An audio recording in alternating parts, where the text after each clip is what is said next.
আপনার এমএলএর বাড়িঘর ভাঙছে আর আপনি কলকাতা ইমাম মুয়াজ্জিনদেরকে তার জন্য বক্তৃতা শোনাচ্ছেন। প্রশাসন আপনার, পুলিশ আপনার, সরকার আপনার, আপনি বিএসএফকে ডাকছেন। এর থেকে হাস্যস্কর আর কি হতে পারে? কংগ্রেসের এমএলএ ওখানটায় নেই। কংগ্রেসের এমএলএ দরকার পড়ে না এইসব মানুষের পাশে দাঁড়ানোর জন্য। কংগ্রেস হারুক বা জিতুক, কংগ্রেস মানুষের পাশে থাকার চেষ্টা করে। তার যত সম্ভব ক্ষমতা আছে, মানুষের প্রতি ভালোবাসা আছে তা নিয়ে। ওখানটার এমএলএ তার বাড়ি ভাঙচুর করছে আপনার দলের লোকরা। সে তো তৃণমূলের মধ্যেকার মারামারি দিদি।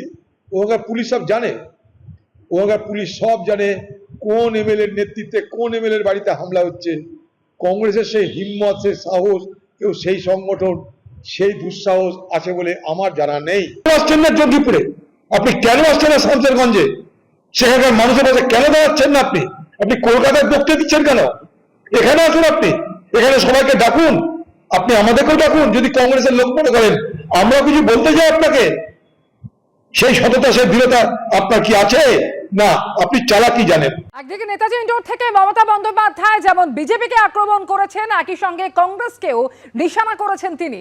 যেখানে গন্ডগোল সেখানে জিতেছে কংগ্রেস। ওদের পরিস্থিতি শান্ত করা উচিত ছিল।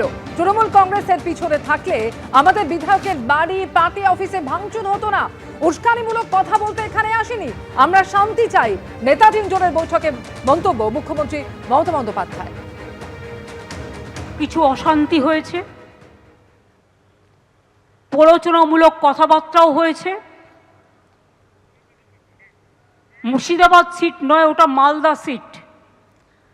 যেখানে গন্ডগোল হয়েছে মালদা সিট, ওটা কংগ্রেসের জেতা আসন। জেতবার সময় তারা জিতবে, আর দাঙ্গা হলে তখন রাস্তায় বেরোবে না, কন্ট্রোল করবে না, এটুকু আশা আমি করি না। পাবলিক রিপ্রেজেন্টেটিভদের সাথে থাকা উচিত।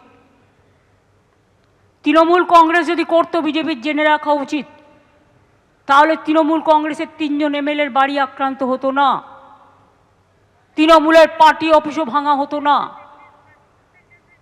এত তাড়াহুড়ো করার কি ছিল? তাড়াহুড়ো করে সব কিছু করে ফেলতে হবে? আপনি কি একসাথে ব্রেকফাস্ট, লাঞ্চ, ডিনার সব একসাথে খেতে পারেন? তাহলে টাইমটা কেন ভাগাভাগি করা আছে? আমি উস্কানিমূলক বক্তৃতা দিতে এখানে আসিনি, কারণ আমি শান্তি চাই।